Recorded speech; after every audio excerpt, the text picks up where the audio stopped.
and welcome back to the Standard, a fantasy football podcast. I'm your host, Jono, along with my co-host, Chris. This is episode... It's a podcast. This is episode 8, where we're going to be talking about wide receiver 2s that we like their value in drafts better than their wide receiver 1 counterparts on their team. Similar to our conversation last week about running backs, so let's jump into it. So I got a list here that you and I have been talking about, and in fact, we put out some shorts. If you haven't taken a look at them yet, feel free, go jump on our page and take a look at the shorts. But you got a list of about 5-6 guys here that the value in your drafts for these guys, taking them instead of the wide receiver 1 on the team that they're on, allows you to go grab some other players higher up in the draft to really beef up your team and still get that great value later on that you're going to be happy with. And you're not going to be upset missing those other guys. And a perfect example, it was like this last year, is T. Higgins. Cincinnati Bengal wide receiver. He's the number 2 guy there behind Jamar Chase. He's got an ADP on Sleeper right now of wide receiver 28. Jamar Chase, wide receiver 3. And that's, not wide receiver 28. 28 overall for T. Higgins. Jamar Chase, number 3 overall. And that's for standard scoring, people. So that just goes to show you're talking about skipping on the 3 overall pick and picking up a guy who's a 1,000-yard receiver at a big body target and an end zone target for Joe Burrow in the 3rd round, early 3rd round. I think that without question makes complete sense. It allows you to go grab a running back early that you like. You could grab Travis Kelce if you like. You could even grab a quarterback up there with you like. And T. Higgins could be a guy that if you went running back, or Kelce running back, that could be your wide receiver 1 for your team. You'd be happy with it, with his production.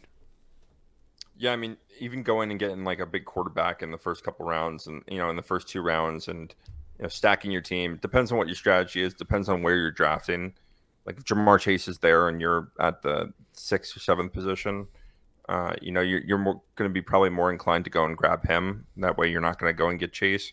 But if you're in the 1st or 2nd slot, 3rd slot, and you're taking McCaffrey and you're taking Eckler, and then when that swing comes around, you're looking to grab another running back at the tail end of the 2nd round. Well, on the swing, you got T. Higgins right there, and you're going to hit on a wide receiver 1.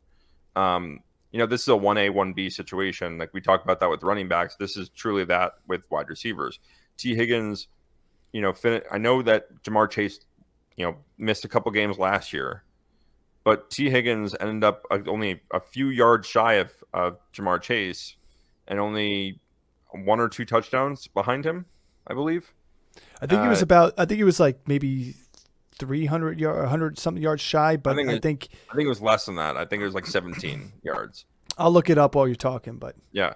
And so you're getting a guy that's really involved in that offense. You're getting an offense that likes to throw the ball downfield. T. Higgins is a guy that catches a deep ball. He's a huge red zone target. Jamar Chase is that too. Like we're not saying avoid drafting Jamar Chase, but we're saying if you wanted to go and stack your team with the running back, getting T. Higgins in the 3rd is a lot better than any of the running backs that you're going to be able to get in the 3rd. So getting running back early and going and getting these wide receiver 2s might be a really good strategy for you to do and implement and skip out on some of these top tier receivers.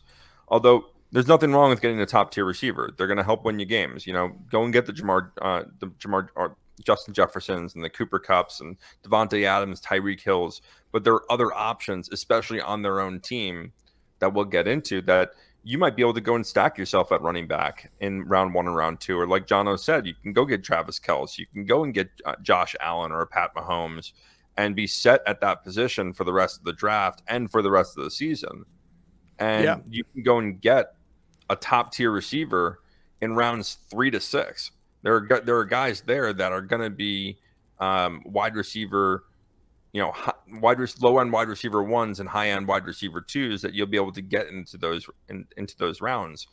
And wide receiver is an interesting position too, because every year there's the highest turnover of top 10 players in fantasy scoring at the wide receiver position. Yep. Those guys don't end up there. So there's going to be new guys that come in. Yeah, you're going to have the consistent guys that are always in there. The Justin Jeffersons are going to be in there. Devontae Adams is going to be in there. But you're going to have guys. I mean, Cooper Kupp comes out of nowhere. He was drafted probably in the 8th, 9th round when he blew up. There always going to be guys later in the draft at the wide receiver position that you can go and snag that are going to have that wide receiver 1, high wide receiver 2 value. T. Higgins is the best wide receiver 2 in terms of on a team. I would consider him in terms of fantasy a wide receiver 1.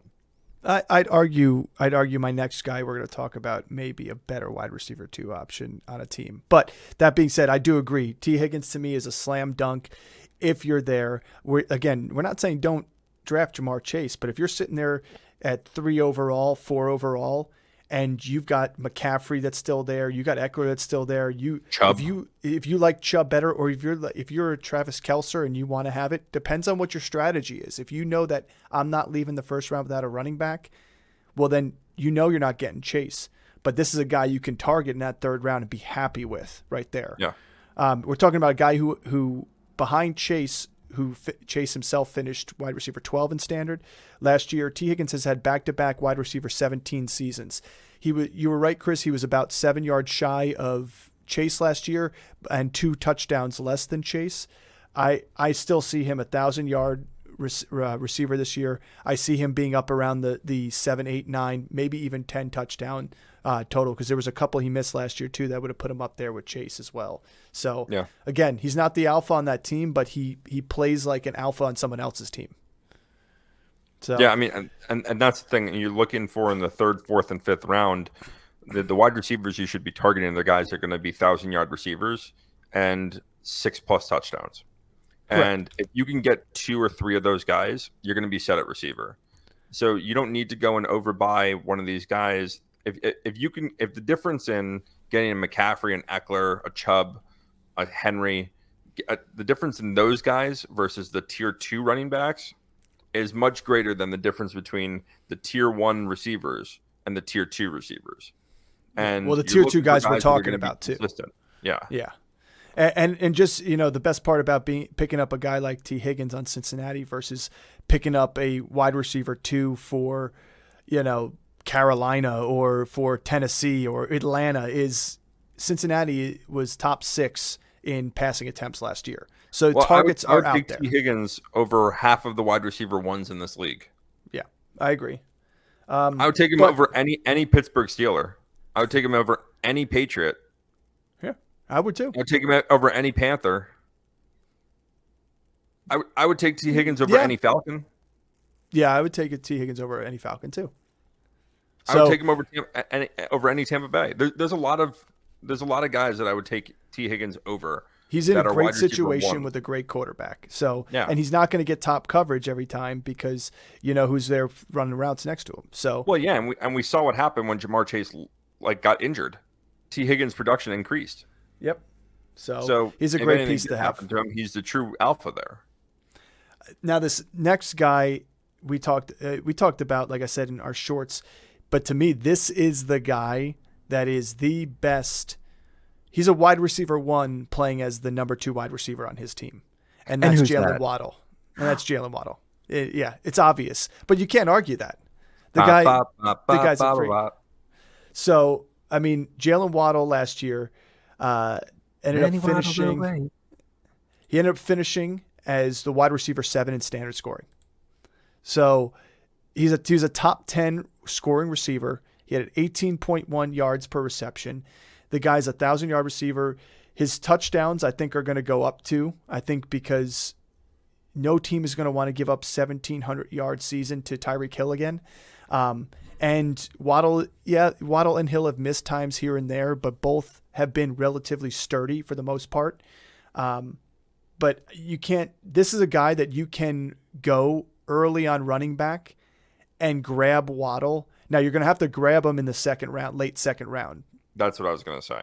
But why go for Tyreek Hill in that first round unless you love Tyreek Hill and you really want him on your team? Yep. Oh. When you can get, you could, but you can get a running back that you want and solidify that spot in your league, and then go get yourself Jaylen Waddle and know that you have a top 10 wide receiver that you just got in the second round.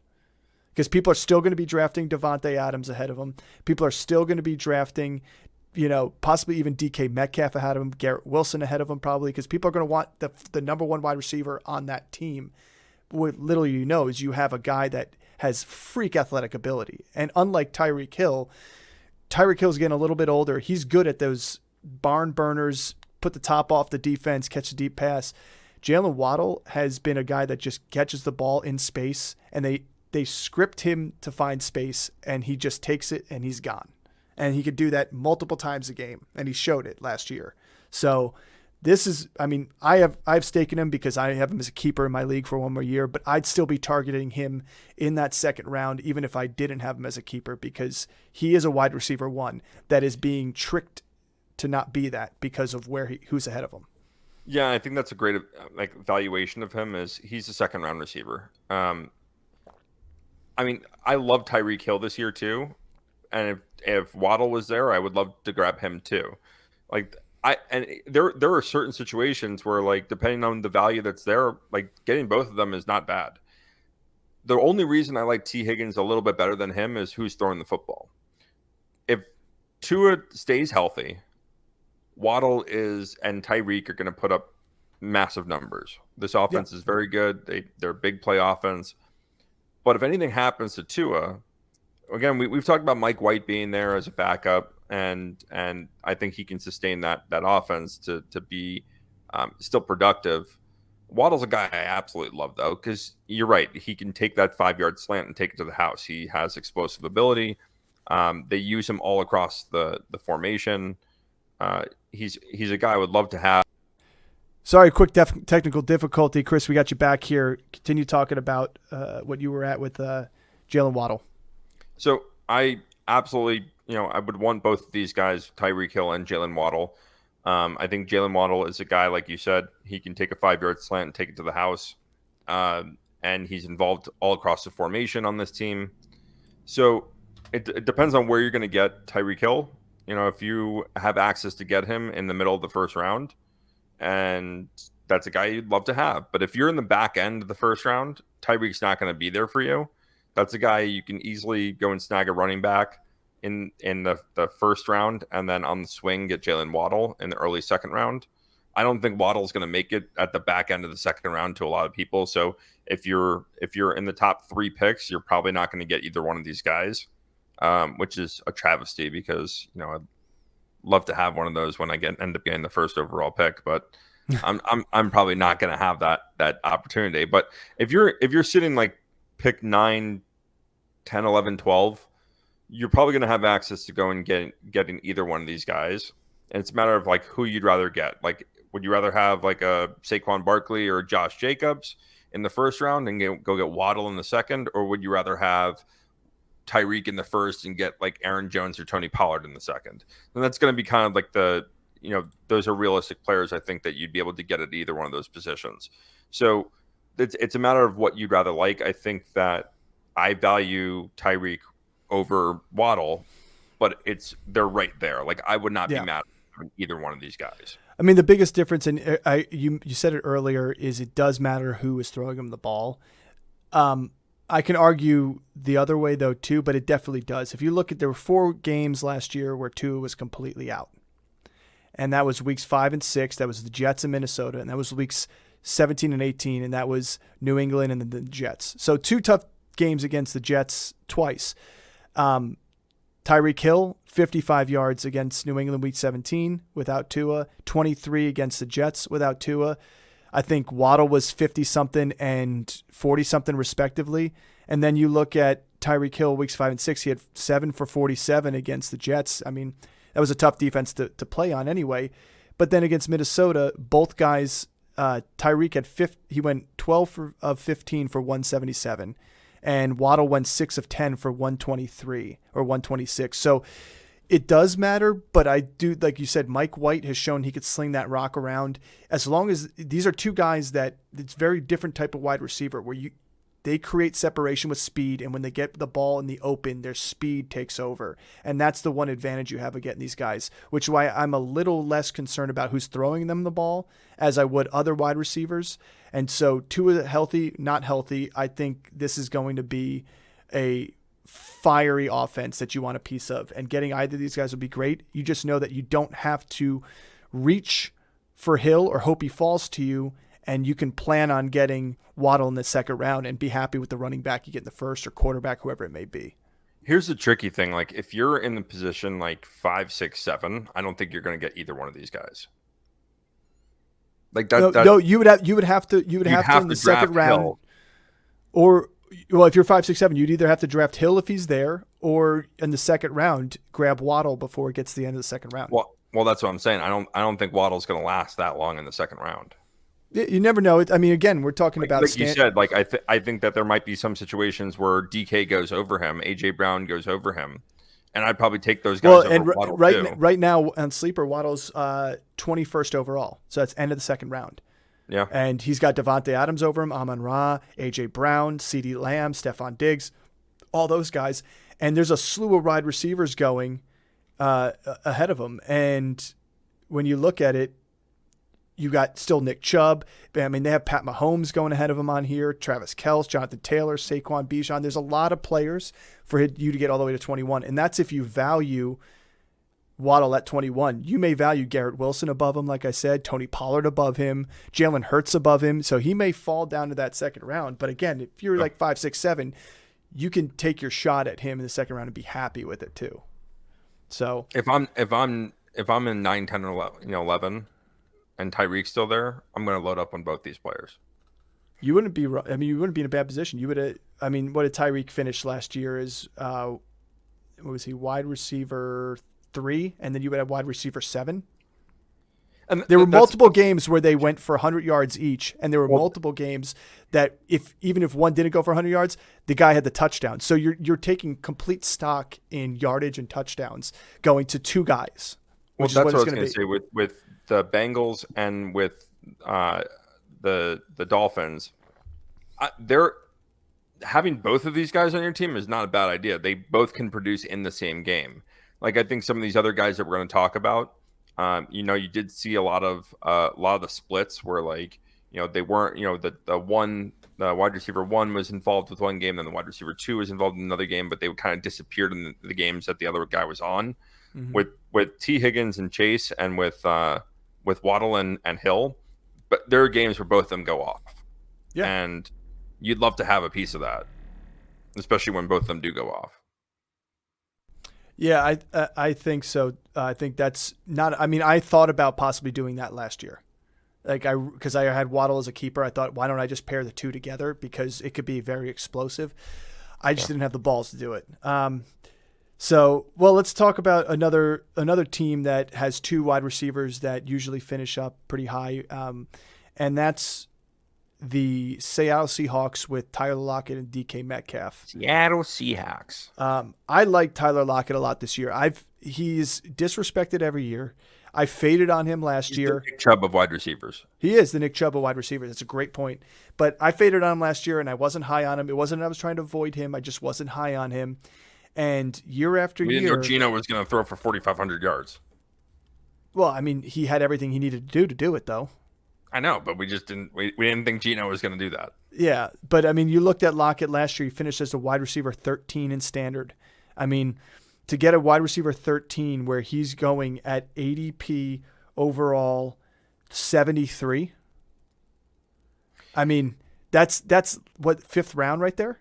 Yeah. I mean, that's what is that, late 5th round? Yeah, 5th round. No. Sorry, that's 5th round, 6th round. Yeah, I got to do my math here. So, I mean, you look at math is hard, guys. Stay in school. You look at where you're going to get him in comparison to DK Metcalf, which right now he's going at wide receiver. He's going 31 overall. I mean, that's 3rd round right there. So look at the difference.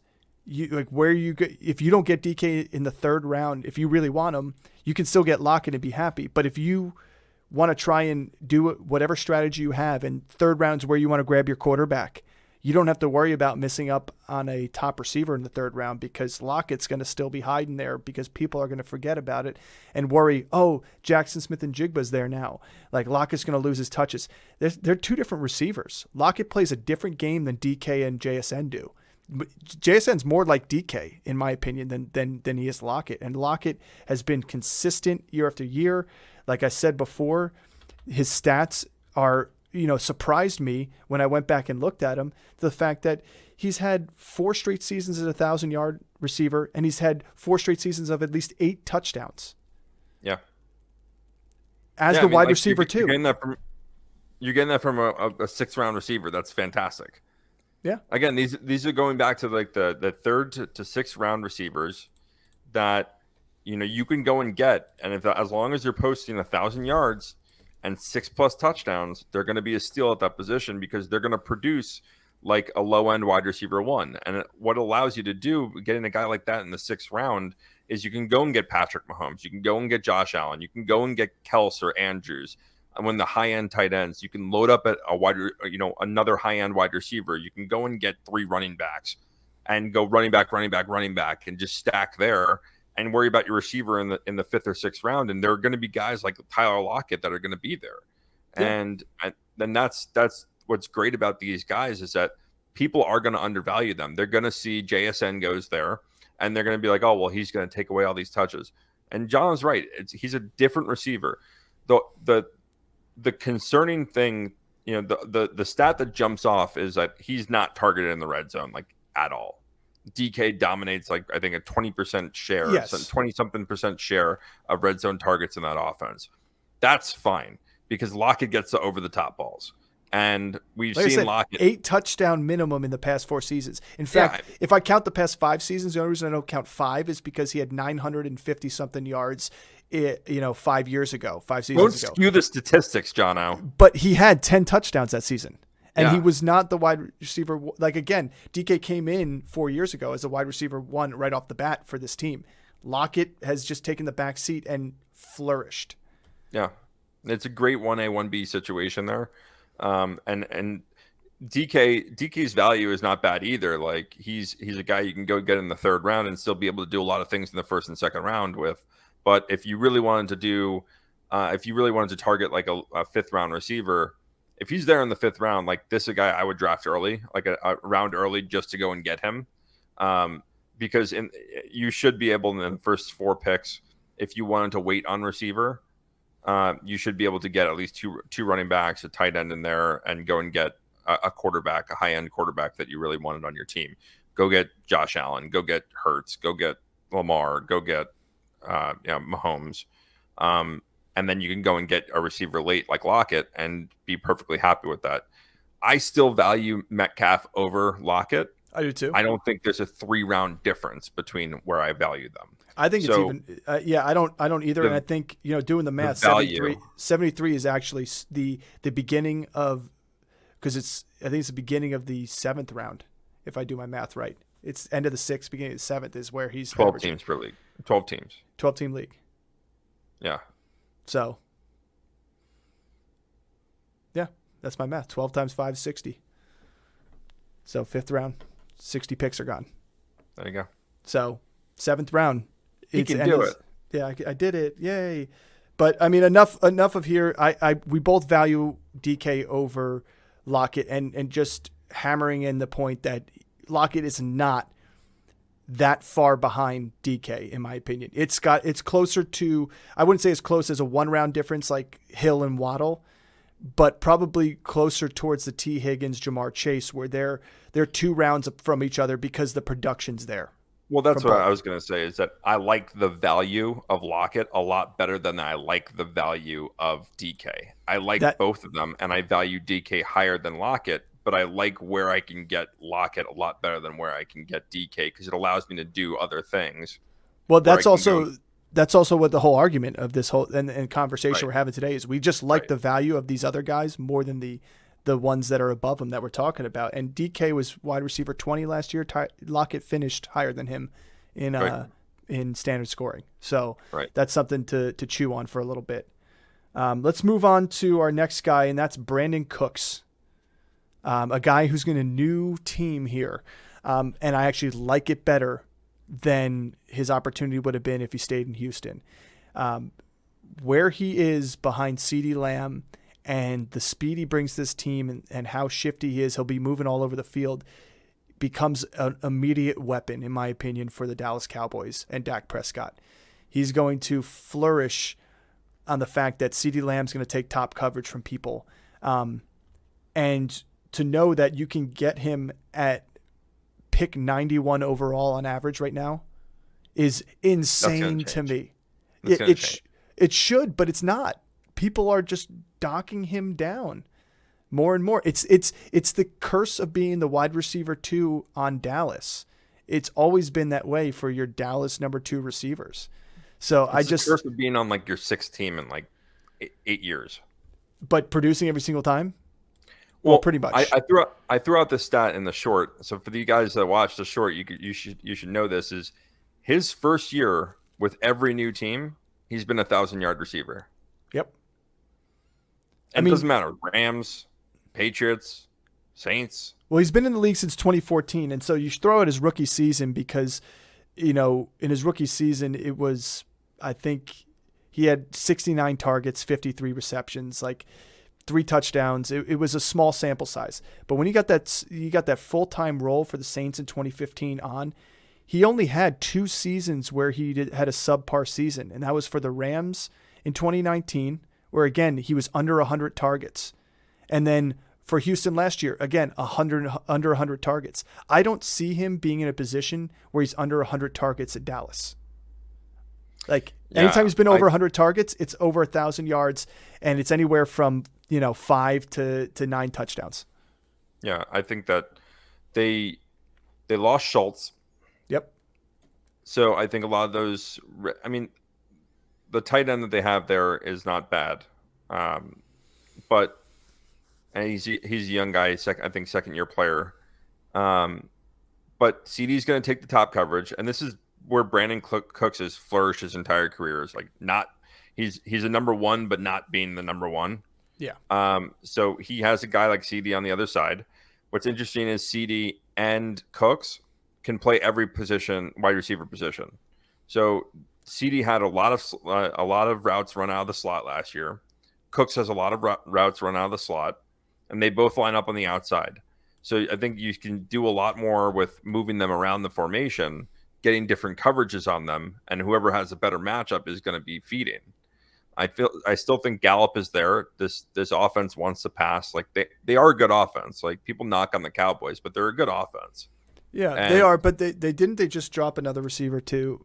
They cut one of the receivers. So I think they just did. But anyway, I think the receiving core has always been good, and really everything's on Dak's shoulders here. And you don't bring in somebody like Brandin Cooks to sit the bench or to be your wide receiver 3. This guy's an impact player.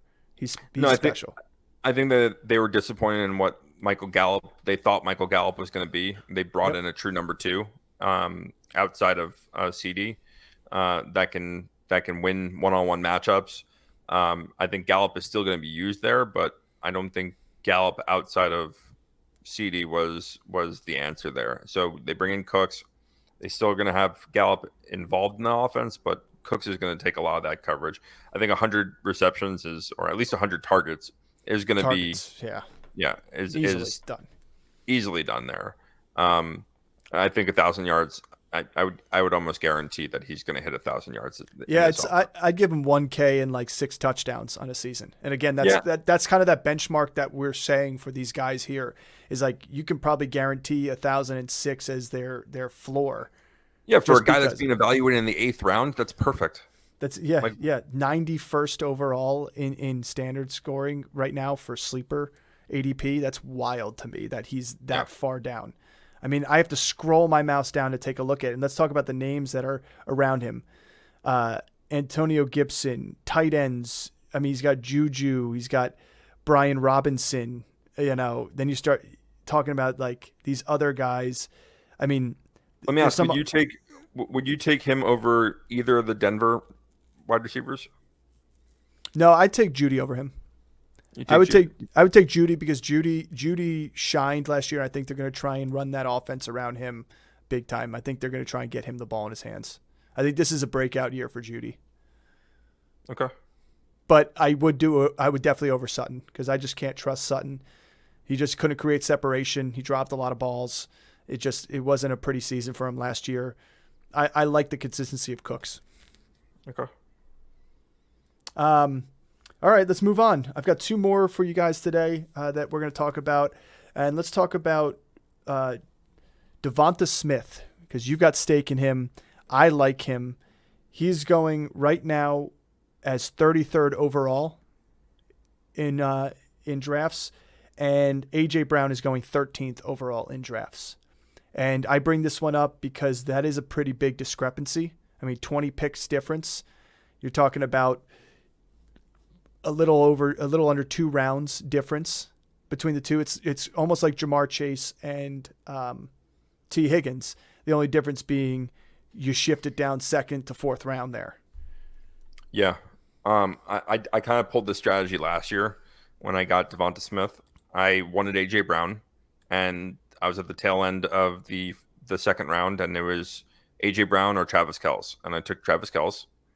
But I wanted a piece of this offense, and I think the ADP was a little bit more split last year on him because A.J. Brown came into this offense. They thought, all right, A.J. Brown's going to take all the targets. Davonta Smith is going to disappear. Correct. And which is crazy because Davonta Smith is actually a number 1 receiver. Yep. And they brought in another number 1 there. The stat splits are pretty interesting. I did the video on him today. Davonta had more receptions, but was outshined in terms of yardage and touchdowns by A.J. Brown. But what was interesting is a lot of those splits were in like the first half of the season.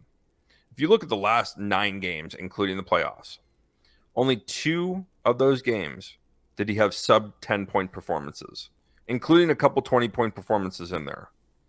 Yeah. And one of those games that he had sub 10 points was against San Francisco when they literally beat the quarterbacks to death to where Christian McCaffrey was having to play quarterback. Yeah. And so they had like a 2-3 score lead, and they were just like, here Boston Scott run the football for the rest of the game because we're not going to injure anyone for the Super Bowl. But I do agree with you on that stat line.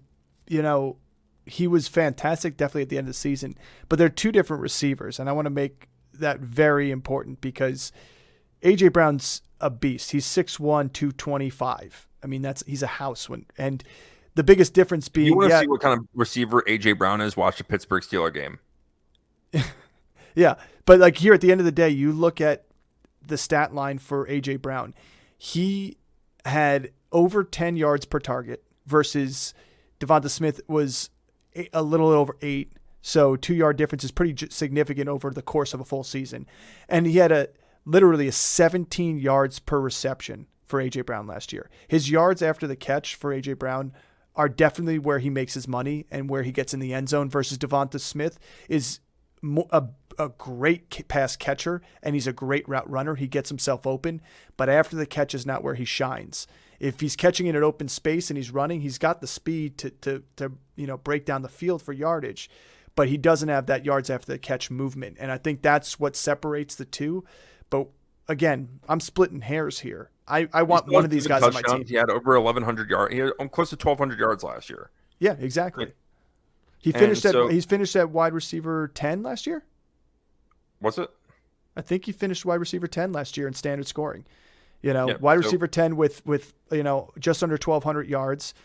He had 12.5 yards per reception and 7 touchdowns. I mean, yeah, A.J. Brown with 11 touchdowns helps you get to wide receiver 4, but still. So this is another guy like Higgins. Like this is a great draft strategy for people that are listening. Is that you go and get 2 running backs in the 1st and 2nd round. You can go and get like T. Higgins and Davonta Smith in round 3 and 4. And boom, you've got 1,000-yard multi-touchdown receivers that they literally play like wide receiver ones, and you've got two studs in your first 2 picks. Exactly. And so, or you go and get Kels there, or you go get Mahomes there in the second, and you can go and get these guys. There's always going to be, in the 3rd to 6th round, there's always going to be a plethora of receivers that are going to be productive. And they're not going to be those top end guys, but they're going to be guys that are going to be consistent and productive the entire season. And look, I got Davonta Smith last year in the 7th round, and he ended up being wide receiver 10. Yeah. So, like, this is a perfect example of, people like Allen Robinson were being drafted over him last year. And that's a mistake, because he's drafting a name. That's what you're doing. You're drafting a name. You're just trying to what people do when they do that. Do you want to know who drafted Allen Robinson last year? No. This guy. Yeah. Well, I will say, part of the reason why people end up doing that, and I've been guilty of it before, is because you look to try and get the wide receiver 1 on their team. But that wide receiver 1 on their team is not always going to be the best receiver on the board at the time.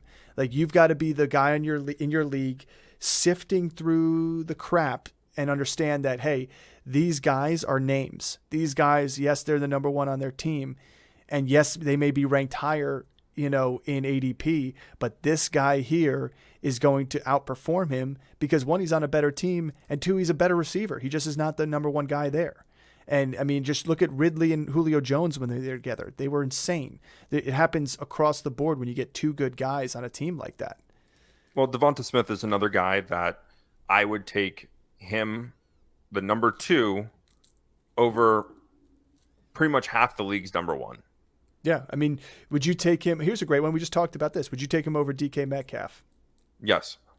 Okay. Because he's 2 spots down. Would you take him over Keenan Allen? That's a tough one.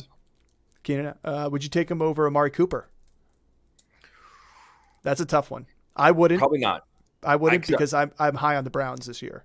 But yeah, I think Amari Cooper is gonna shine this year. So I would probably take Amari Cooper. That's close. Would you take him over Terry McLaurin? Yes. Mm-hmm. Calvin Ridley? Without a doubt. Yes. Yeah. So I'm with you on those ones too. It just it's funny how we worry about those big names there. Like, it would be tough for me to pass on Keenan Allen, but at the end of the day, is Keenan Allen going to go for 1,700 yards? Is Keenan Allen going to go for 10 touchdowns? Like, it would be tough to see that happen. So I know that there's going to be a pathway for Davonta Smith to get over 1,000 yards and over 6 touchdowns this season again. Yeah. And last year there's been a bunch of stats floating around, so I'm cautioning people to disregard them. They're showing the splits on when Goddard was healthy between AJ Brown and Davonta Smith when Goddard's healthy versus when he's not. I would caution on that, because I think that this offense is going to be a lot different than it was last year. Last year was heavily revolved around running the football because they got the lead early in games. This defense, it's still good, but I think last year's defense, especially in the secondary, was much, much, much better than it was this year. Mm-hmm. Now, they still have elite corners, but the safeties are not as elite as they were last year. They got better in the run game, but the back end of the safeties and the over-the-top coverage is not as good. So I think that the Eagles are going to get scored on more. They're going to have to shoot out a little bit more than they did last year, and that bodes well for the receivers, more so than you saw Miles Sanders have 250 carries last year, had 1,200 yards rushing. They put a lot more on Jalen Hurts running the football, and I think that after him getting injured at the end of last season, they were like, well, we're not going to allow that to happen as much, where they're going to have him run a lot more of the RPOs. They're going to make him pass more. And I think that bodes well for Goddard. I think that bodes well for A.J. Brown and for Davonta Smith. So I think that all their numbers are going to increase, even if all of them are healthy.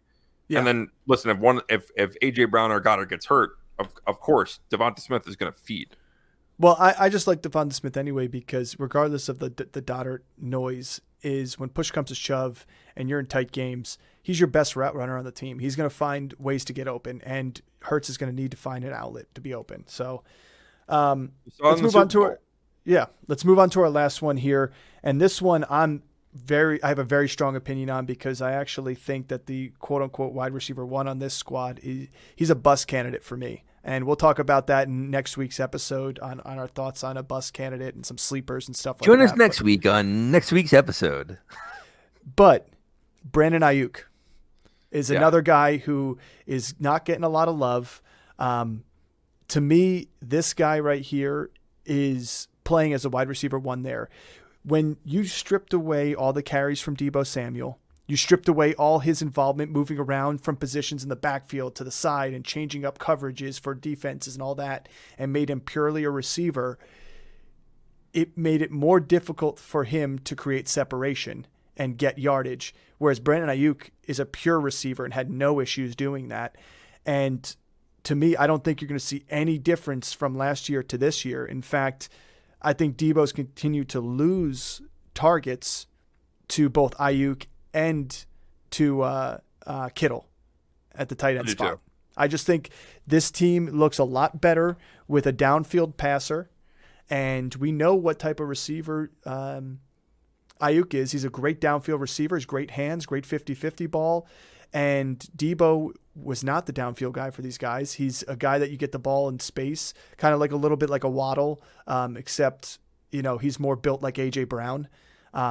So to me, I don't see it being a situation where both guys are going to kind of end up the same. In fact, I think Aiyuk overtakes him stats-wise this year, just like last year.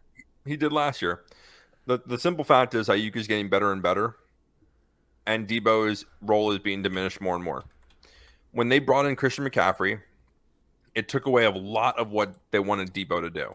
Exactly. So we saw less and less of what Deebo was running, and especially now that Elijah Mitchell's healthy, that they'll run Christian McCaffrey in the slot because McCaffrey's a better route runner than Deebo is. Yep. So they'll put McCaffrey in the slot and they'll put Mitchell in the backfield. Yeah. And I just see that Deebo's value, and I called it last year. I said last year that Aiyuk was going to be the number 1 there. I said I called it. Aiyuk is a much more talented receiver. He's a better route runner. He's great in the red zone too. He gets open. He has down. He can do everything, and you see him getting better and better. You see what his teammates are saying about him. Like, you can't cover this guy in a phone booth. Like he's a phenomenal wide receiver, and he is a candidate to be in the top 10 receivers this year for me. And I don't care who's throwing them the football. I don't care if it's Purdy, Lance, or Sam Darnold. Doesn't matter. Like, he's going to get open in this offense. I agree with you. I think Kittle's production is going to go up.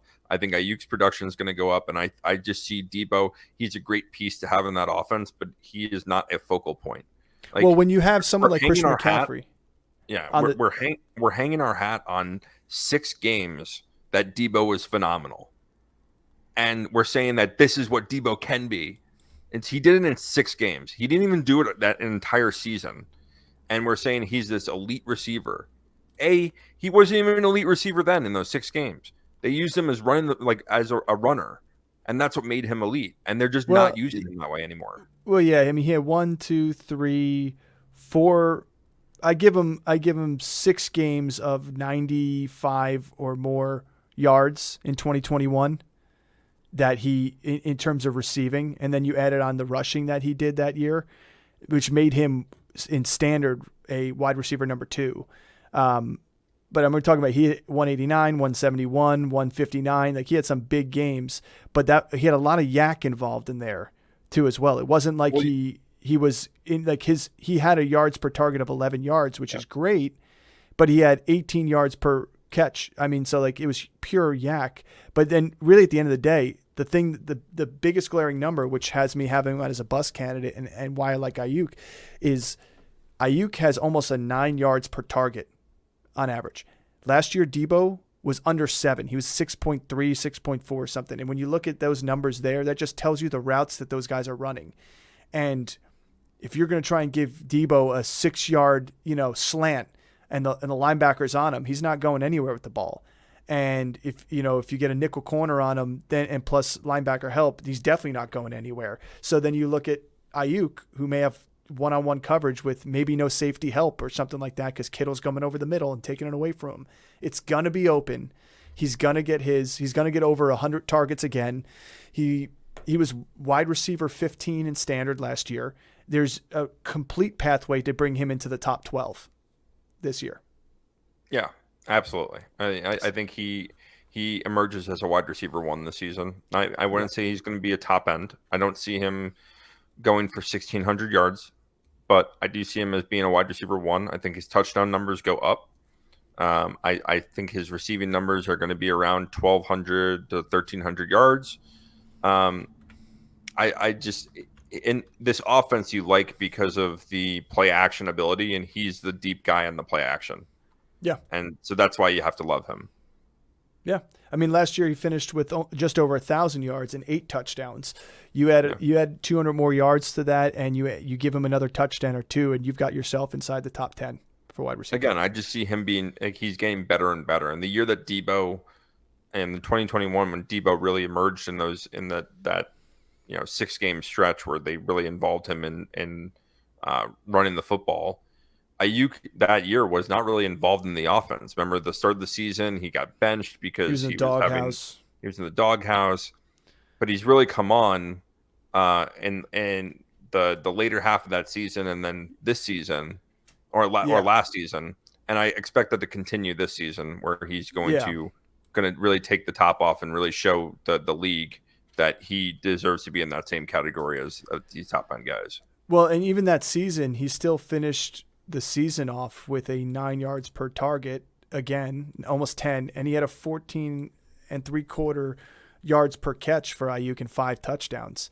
I mean, he did the same. His stats between his rookie year, where he got put in the doghouse and didn't get much time because he was down in the depth chart, to sophomore year where he was in the doghouse to start the season, and then they came in. He's produced when he's been put in the games to play. And that last year he was put in the games to actually play, and he wasn't in a doghouse, and he truly started coming out with a bang. I think he's going to lead this receiving core.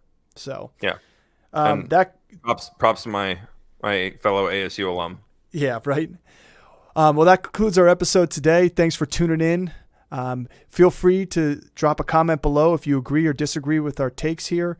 And on top of that, like and subscribe as always, and hit that notification button so you can get all the latest drops that we give you each week. Thanks for tuning in. See you soon.